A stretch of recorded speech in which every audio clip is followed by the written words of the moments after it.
All right, guys, so we're going to be doing more optimization problems. These actually are some business problems that we haven't done in a while, so we're just going to kind of review these. Remember that when we're trying to find revenue, that we're always going to be doing the number of items we sell times the price. So if we're going to sell coffee cups, we sell 50 of them for $2 each, 50 times 2, $100. But we also have to take into our account our cost. So maybe we bought the coffee cups for a quarter each. So we would have to say our revenue, our profit rather, is going to be our revenue, which was that $100 minus 25 cents that we paid for each of the coffee cups. So we'd have to take that into account. So let's look into this. Number one. In marketing the candy bar, Hershey has discovered that the demand function for the item is represented by P equals 50 over radical X. The cost of producing X items is given by this function. Find the price per unit that yields a maximum profit. So we have to remember our profit function is X times price minus cost. So here's our price function. This is our demand function. This is based on however many we create a certain demand for our item. So our profit then is going to be X times our price minus the cost.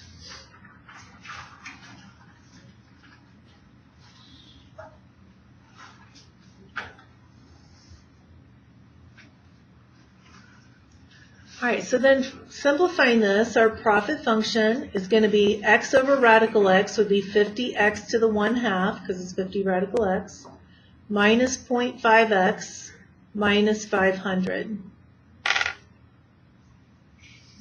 So to find our maximum price, or profit rather, we're going to have to do P prime equals 50 times 1/2 is 25, X to the negative 1/2, minus 0.5, and then that would be 0. What do I do after I've taken the derivative?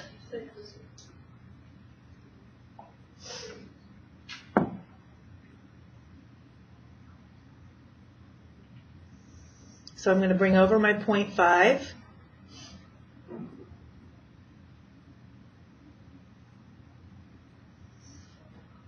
So I can think of this as 25 over radical X, cross multiply, 0.5 radical X is 25.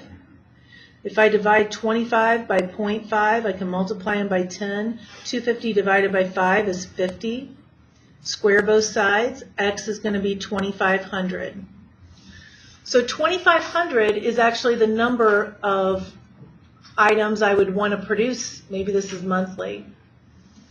But that's not the answer to the price. So to find the price, I'm going to have to do 50 divided by the square root of 2,500. Well, the square root of 2,500 is 50. So 50 divided by 50 is 1. So my price should be $1. That's the price that would maximize the profit for this situation. Any questions on that? All right, the second one. This one can be difficult for people to kind of get a grasp on what's going on. A real estate office handles 40 apartment units. When rent is $600, all units are occupied. For each $20 increase in rent, one unit becomes vacant. Each occupied unit requires about $30 per month for service and repairs. What rent should be charged to obtain the maximum profit? All right, so let's think about this for a minute. So our profit then is going to be our revenue minus our cost. Our revenue is going to be the amount of money that we bring in. So we can see that our revenue is normally going to be 40 times 600. That's normally going to be our revenue, right? But our profit is actually going to be 40 times 600 minus $30 times what? Each unit is going to cost us about $30 per month for service and repairs. So what's this going to be? 30 times 40 normally. So this would be our normal profit right here. Let's just see what our profit is at the beginning, just to kind of understand it. So 40 times 600 minus 30 times 40. So 22,800. That's the normal profit. But then they get this idea, hey, we're going to raise the rent because then we're going to make more money. But what they find out is that one person or one family moves out because they're not willing to pay more money. So now let's think about what our new profit function is going to be. We're going to let X equal the number of $20 increases. So then our profit is going to be, normally our profit is 40 times 600, but it's no longer going to be 40. What's going to happen now? It's going to be 40 and then what? Is it minus 20 or just minus X? Are we going to lose, how many apartments do we lose each time we raise by 20? 1. So it's going to be 40 minus 1X. And then, so that's our number of units. And then what's our price? Well, normally our price is 600. But what are we going to do to our price? Add 20, but not just 20. We might add 40 or 60 or 80. So plus what? 20x, right? So that's our profit function. But we've always got minus 30 times however many units are rented out. We don't have to pay if it's not rented out. It says each occupied unit. So how many occupied units are we going to have? 40 minus X. So that is going to be our profit formula. So look again. This is the number of units rented out. This is our price we're going to charge. This is our cost. So it's still XP minus C. That's what it really is. So now to finish this, I'm going to have to multiply that. That's 24,000. That's plus 800X minus 600X minus 20X squared minus 1,200 plus 30X.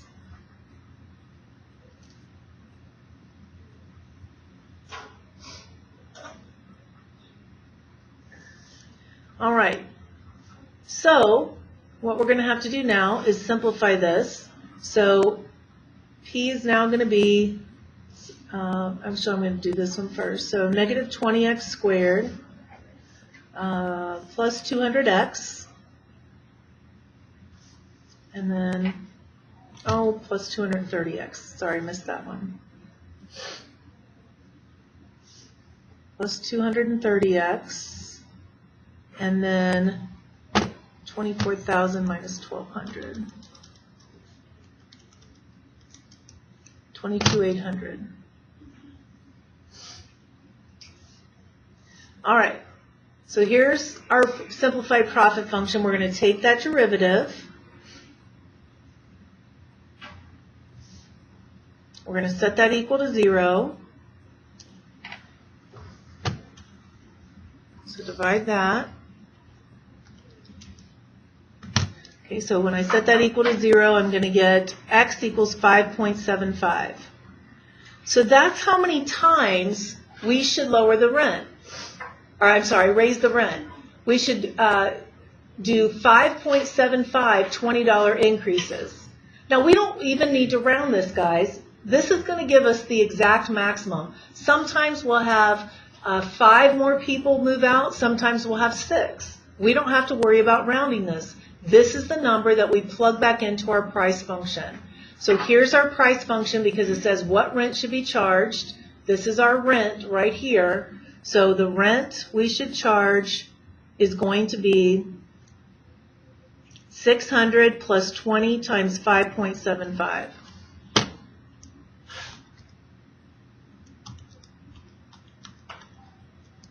So $715.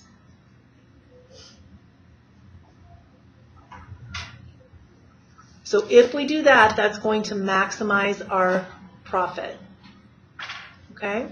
Now, if I want to see what that profit is, I could plug it back in here. I'm just going to do that. Negative 20 times 5.75 squared plus 230 times 5.75 plus 22,800. So now here's how much our profit would be. $23,461. So see how that's more than what our profit would have been the other way. So that's going to maximize our profit. Any questions on that? All right, so on your worksheet you're going to have, all you're going to deal with is like, I think it's apple trees or something, where the more you plant, the fewer apples there are per tree. So that's going to make you think about this. It's the same kind of situation though. Same as this. Even though it's not cost and profit and everything. Price and profit. Okay, last one here. What are the dimensions of the soup can of greatest volume that can be made with 70 square inches of tin? The entire can, including the top and bottom, are made of tin. And what is its volume? All right, so thinking back to our cylinder, what is the surface area? Because this is telling us how many units it takes to create it. So it's telling us that the surface area is 70. So does anybody remember the surface area formula that we talked about? Good job. Here's what we think about, guys. If we have a cylinder like this, this and this are both going to be circles. So that area is going to be pi r squared for one of them, but we have two of them. When we open it up, we're going to get a rectangle. And a rectangle is always going to be length times width. And we're going to have, that's going to be the same thing as the circumference times the height. So that's going to be our surface area formula. That's going to be equal to 70. What did we say we're going to set that equal to? As far as R and H, we said we're going to let R equal and H is going to be Y. Just makes it easier. So I'm going to change this to an X, this to an X, this to a Y. All right.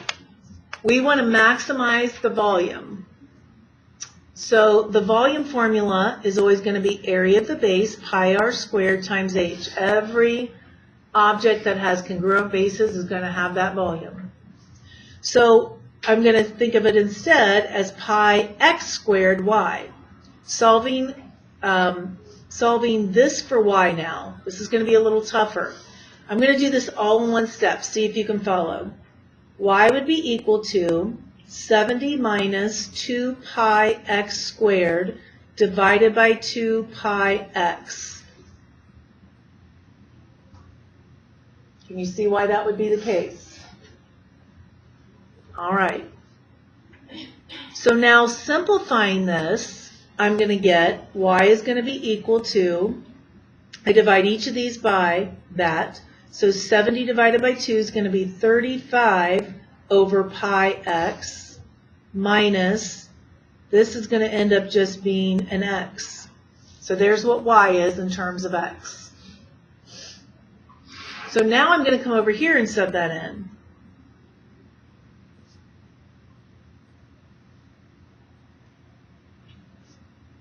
So then volume, I'm going to distribute. That's going to give me 35, no more pi, x minus pi x cubed. It's a lot simpler after we do all of that. What do we do now with the volume formula? Derivative.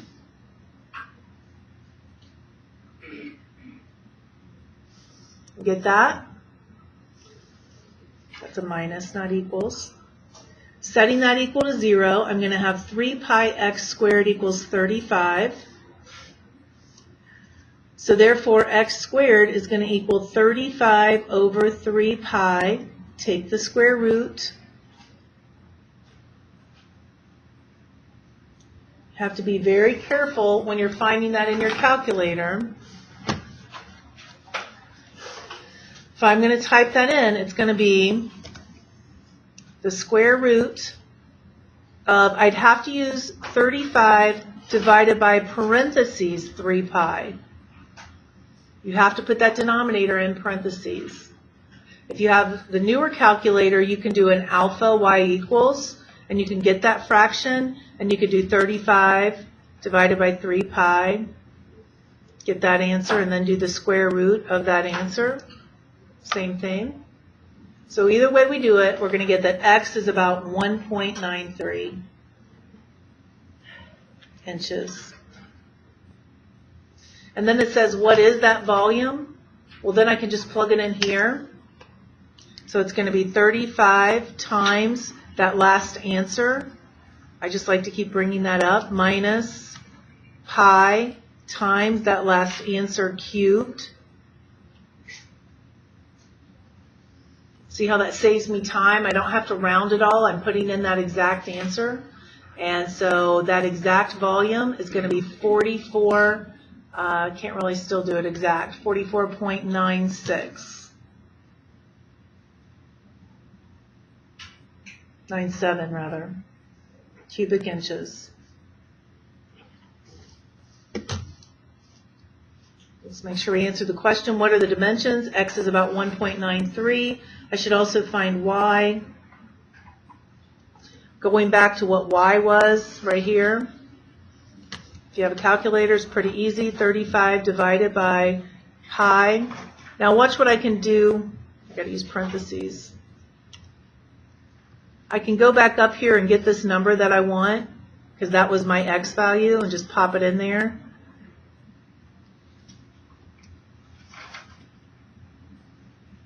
Oops. Okay, and so that's going to be my Y value.